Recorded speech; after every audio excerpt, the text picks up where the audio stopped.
You are listening to the Nightline Sports Network, brought to you by Travis Dever and the Dever team, 386-690-1636.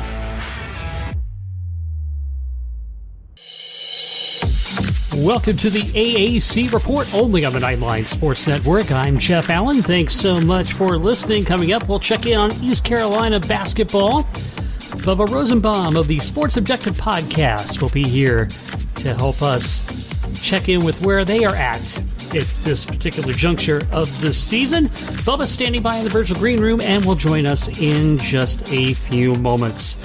We look at the standings in the men's basketball standings, and Wichita State in first place, and Isaac Brown, the interim tag has been removed, and he has been named the permanent head coach of the Shockers.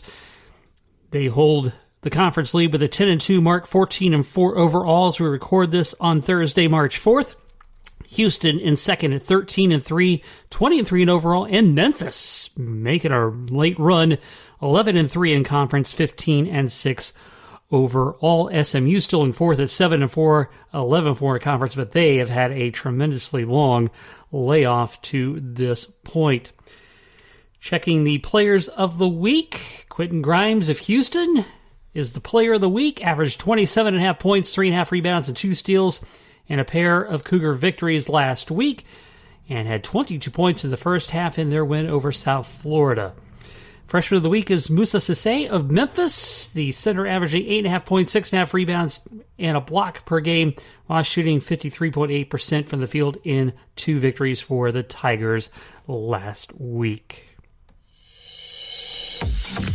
Our check-in on ECU basketball is next when the AAC report continues right after this.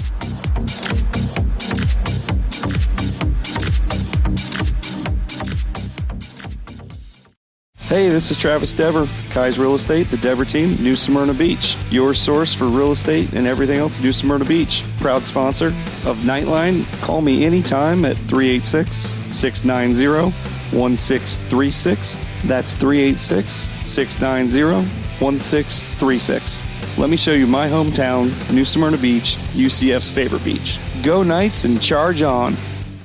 An auto accident can change your life forever. At Chad Barr Law, we are raising the bar on what to expect from your personal injury attorney. Hi, I'm Chad Barr, and I want you to know that our entire team is dedicated to providing you with the representation you deserve in your greatest time of need. If you or a loved one have been injured in an auto accident, call 407-599-9036 for a free consultation or visit chadbarlaw.com. At Chad Barr Law, our clients come to us in need and leave as family. Offices, Altamont Springs. Looking for more out of your Porsche? Look no further than Flat6Motorsports.com. They have the widest selection of aftermarket Porsche parts anywhere in the world. With over 85 product lines and in-depth expertise, Flat6Motorsports.com is your one-stop shop for any Porsche performance needs. Whether you're shopping for intakes, exhausts, suspension, or tuning, they have you covered. Flat6Motorsports.com is the premier Porsche aftermarket specialist. Check them out at Flat6Motorsports.com. I need to talk to you about something very near and dear to my heart. It's Tijuana Flat's new fajita tacos, available for a limited time. Grilled chicken or steak with fajita peppers and onions, garlic lime sauce, and guajillo chili salsa, topped with cheddar jack cheese, crisp iceberg lettuce, and fresh pico on warm flour tortillas served with chips and salsa. We're talking good vibes and even better flavors from a whole nother plane of deliciousness. Available for a limited time either in-store or through their app and website for delivery or pickup. These aren't just fajitas. They're something better. True enlightenment. Fajita tacos. Available for a limited time only at your neighborhood Tijuana Flats.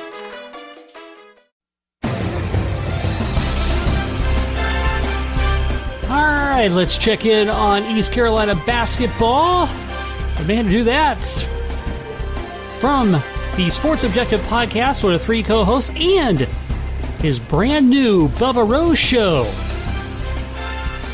He is Bubba Rosenbaum, and our pleasure to welcome Bubba back to the program once again. Thanks for being here, Bubba.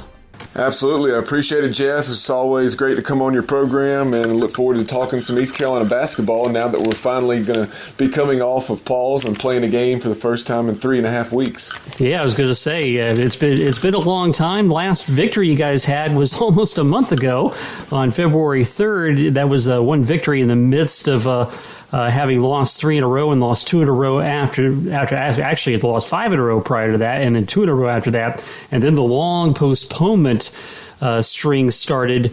What has the team been doing to try to battle this long layoff? Yeah, Coach Dooley met with the media here in the last day or two.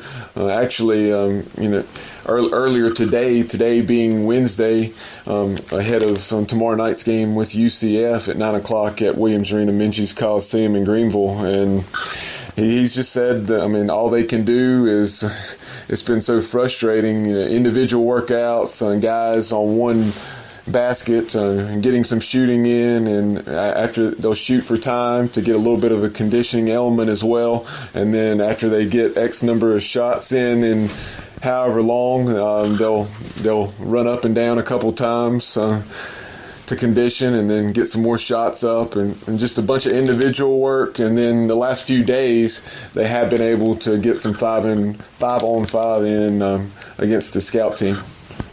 Yeah, and of course, so far on the season, 8-8, 2-8 in conference, and now of all the postponements, you're missing Houston and Wichita State from the schedule, which might be a little bit of a blessing, but of course you do want to play the better teams in hopes of getting better.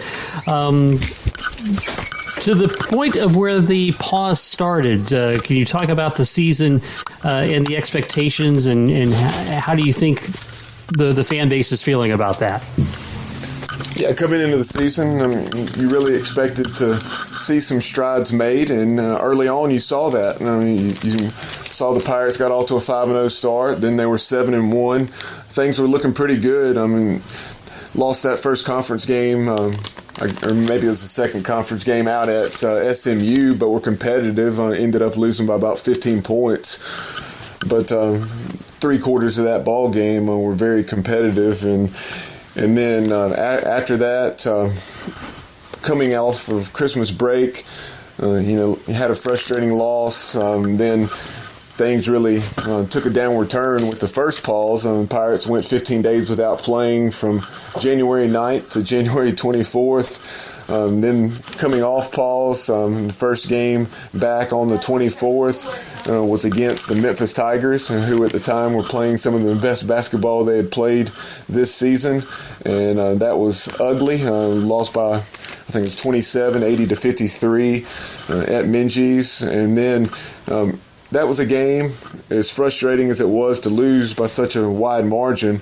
I knew it was because of what had taken place, because, within a week or two, the Pirates went out to Memphis, and even though they only made 1 out of 13 three-pointers, and this was right after the victory over number 5 Houston, we were still right there with a chance to win the ball game at Memphis, and the Tigers pulled away in the final minute or two. So it's been a very frustrating year because of after that 7-1 start and even having a victory over number 5 Houston, you haven't seen the wins in league play like you hoped you would, just 2-8.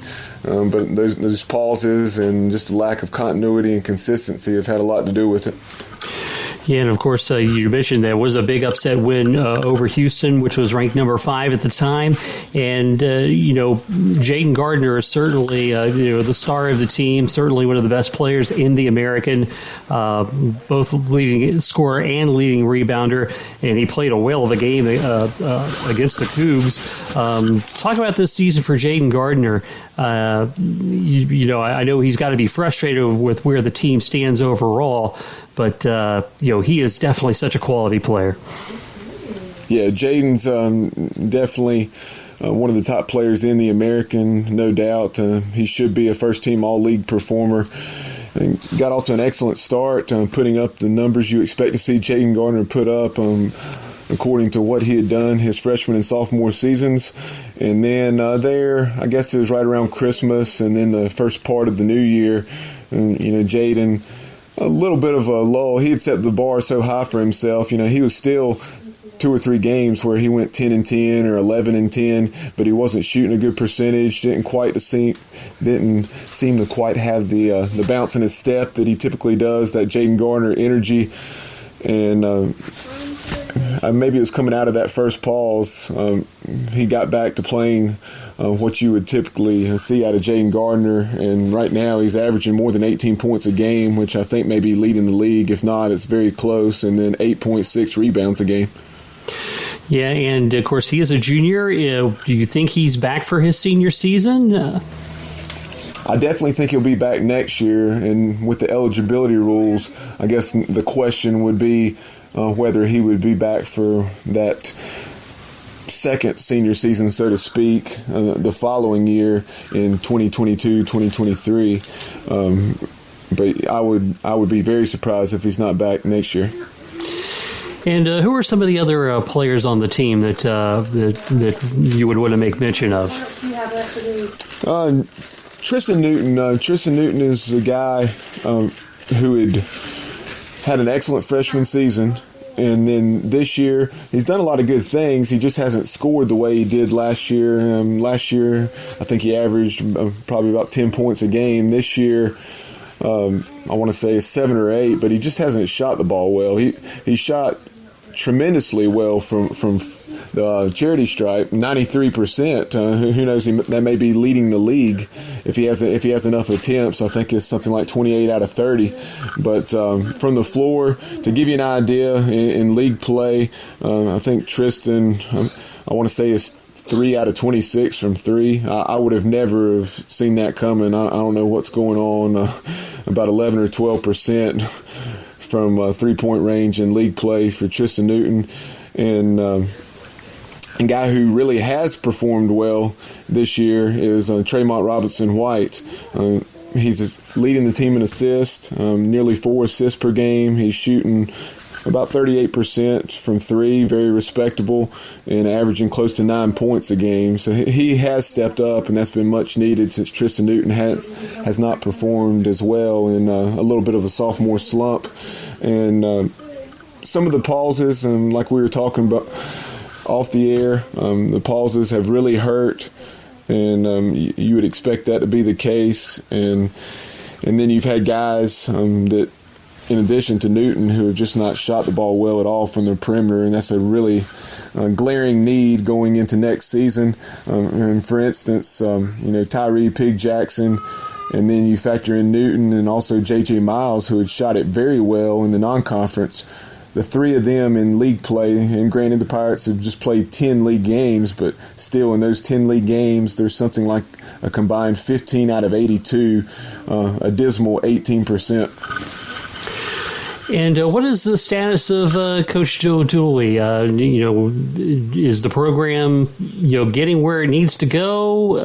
This year notwithstanding, is this season certainly a pass? What do you think his prospects are with the program right now? We really feel like despite the poor league record, we've seen enough of what can be, and what we feel like will eventually happen in time, that Coach Dooley has the program progressing in the right direction. I'm sure there are those fans and that faction of the fan base that are frustrated, but Pirate basketball has no tradition to speak of. Only 2 NCAA tournament appearances, and the last one was a quarter century ago, over a quarter century ago, way back in 1993. And so this isn't a rebuild, this is a total build. And I know we're not going to really touch on recruiting tonight, but Coach Dooley and staff have some excellent guys headed to Greenville in the 2021 class. Yeah, so so they'll get back to playing. We're recording on Wednesday night. Game is on Thursday night against UCF, and the last meeting they lost to the Knights 71-64. Hard to expect much after this long layoff, playing a UCF team that has been playing pretty decently of late. Yeah, I know the Knights have won a couple in a row, I think, maybe beating USF and Tulane. Yes. One of the things that I do think could be a benefit, and this sounds crazy to say, but with the restrictions up to this point having been what they've been in terms of fans not being able to attend games, the most East Carolina's had at a game this year at home is 82. So, I mean, essentially, parents and maybe some other close friends and so forth. But it's loosened up a little bit, and they may have close to 1,000 on Thursday night, and I think a large percentage of those could be students. So hopefully there'll be a little bit more energy and atmosphere in Minges, and maybe that can help a team that will undoubtedly be trying to get its wind after not having played a game in 3.5 weeks. And like Coach Dooley said, you can do all the running you want to, but if you can't have contact in practice, it's one thing to be in running shape, but if you're not getting, running through and having to work your way through screens, etc., and boxing out, then it's going to be tough to get back into game shape without that. Yeah, and I guess they're probably tired of playing each other, right? Yep, and that's the thing. They've only been able to do that now for the last few days. Prior to that, it was all individual and maybe small group stuff. Yeah. So as we look around the conference, certainly Houston was expected to be the gold standard of the conference this year, but Wichita State, despite the Greg Marshall turmoil, and Isaac Brown takes over as interim and now gets the head coaching job full time, and took over the lead in the conference. I tell you, what a great story that is. Absolutely. You got to tip your hat to Isaac Brown. What a tremendous job he did in a very adverse situation there in Wichita, and definitely glad to see the interim tag removed for him. And who knows, maybe the Shockers can get in the big dance and not only make it, but win a game or two and make a little bit of a run. Yeah, if it would be good to see the conference get 2 bids into the NCAA tournament, that's definitely for sure. So before I let you go, Bubba, East Carolina baseball, they were tabbed as the preseason favorites once again this season. I'm going to have you and your fellow co-hosts, Dave and Kyle, on later down the road to do a little more in-depth on the baseball team, but just wanted to get some early initial thoughts so far in this young portion of the season of what you've seen from Pirates baseball. Absolutely, and Pirates are off to a 6-2 start. And unfortunately, that second loss came tonight on Wednesday, March the 3rd, against Old Dominion at home, 6-5 in 12 innings. But swept Rhode Island on opening weekend, which wasn't a huge surprise. But Rhode Island is a solid club, just hadn't been able to get outside much. And then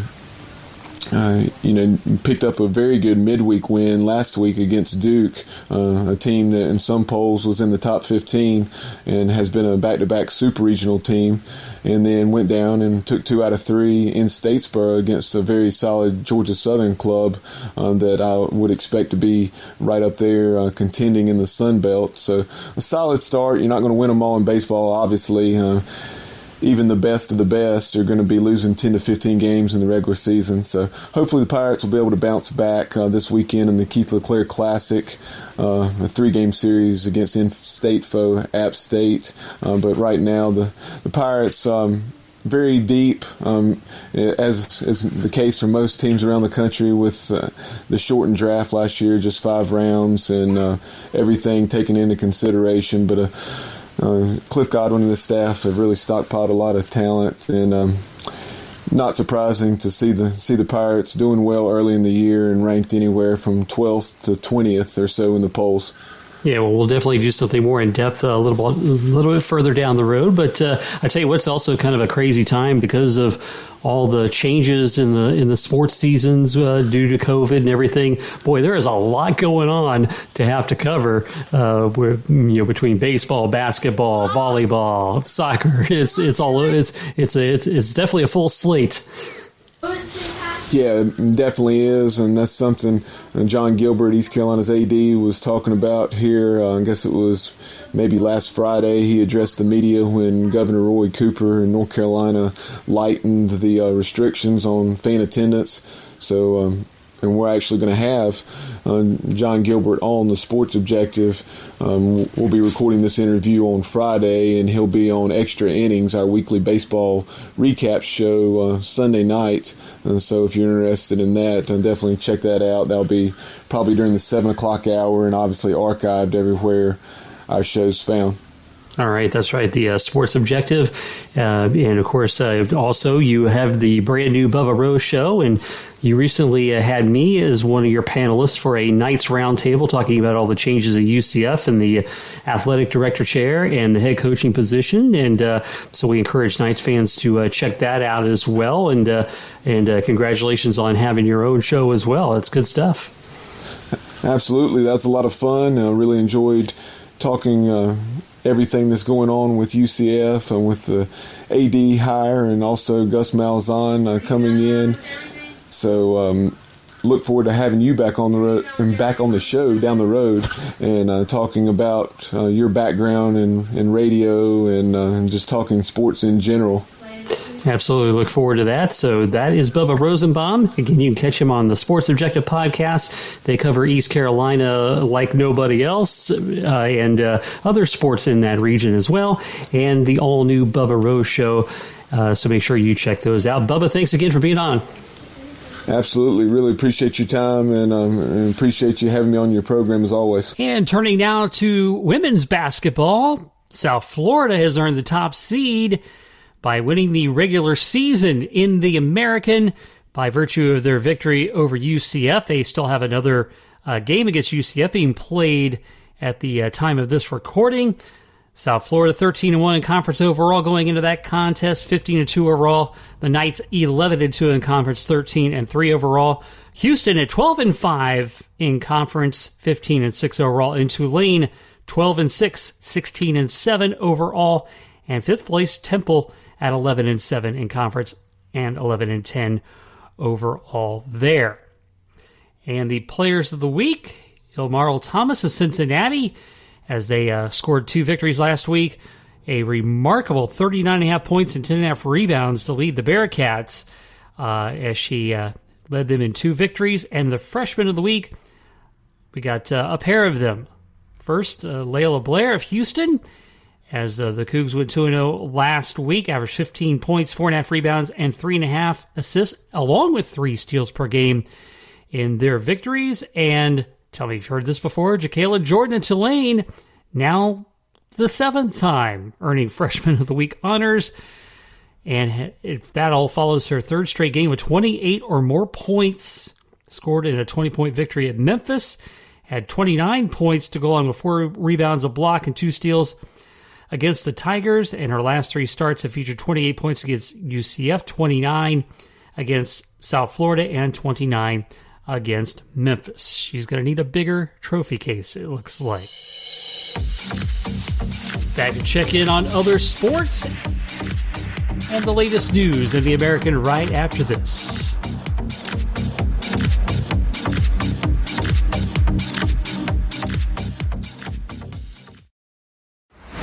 Hello, Night Nation. This is Andrew Fagley reminding you to tune in every Tuesday night, 9 to 10 p.m. on WDBO 107.3 FM and AM 580, plus the WDBO app for Nightline at Night. Brought to you by Chad Bar Law. We'll be taking your calls and your texts reacting to the previous week's UCF sports action, and you never know who will show up. Once again, that's Nightline at Night, every Tuesday, 9 to 10 p.m. on WDBO 107.3 FM and AM 580, plus the WDBO app. Go Knights and charge on.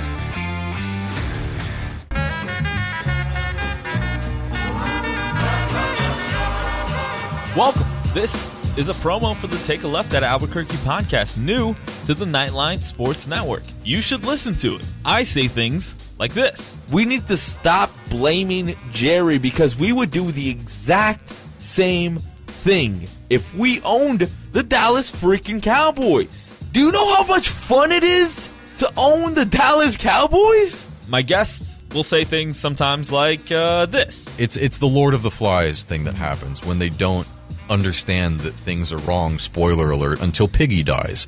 Lord of the Flies has been out for like 100 years. I don't even know. Yeah. Sorry to everyone at home who I spoiled the book for. A book's been out for like 90 years or something. And sometimes, rarely though, I'll say really stupid things like this. If they don't make it out of the West and the Raptors get to the finals, I will go on either this show or whoever's show and say that Kawhi Leonard is overrated. Because I have too much evidence of it. New episodes drop every Friday with me and some of my good friends right here on the Nightline Sports Network. Turning to softball, the player of the week, Addison Bernard of Wichita State. Freshman enjoyed an explosive 3-0 week for the Shockers in a sweep of Creighton, batting .556 with 3 home runs, 8 RBIs, and a 1.778 slugging percentage. The pitcher of the week, Georgina Corrick of South Florida. And that's the second straight week after a 1-1 mark with a save in the series win against Florida Atlantic, an ERA of 0.41 and 37 strikeouts in just 17 innings pitched.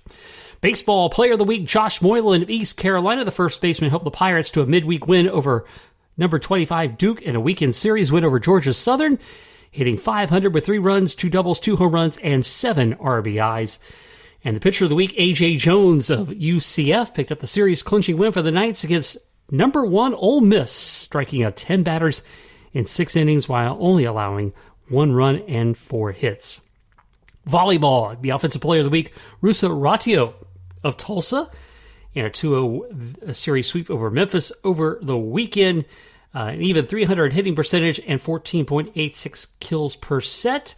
The defensive player of the week is Brooke Smith of Wichita State, one of the top shot blockers in the American last week during a 1-1 conference split with SMU, averaging 1.56 blocks per set. Tennis, the men's player of the week, James Story of Memphis. He led the 25th-ranked Tigers to a 5-2 win against Arkansas on Sunday, delivering wins at number 1 singles and number 3 doubles to extend the Tigers' winning streak to 3 matches.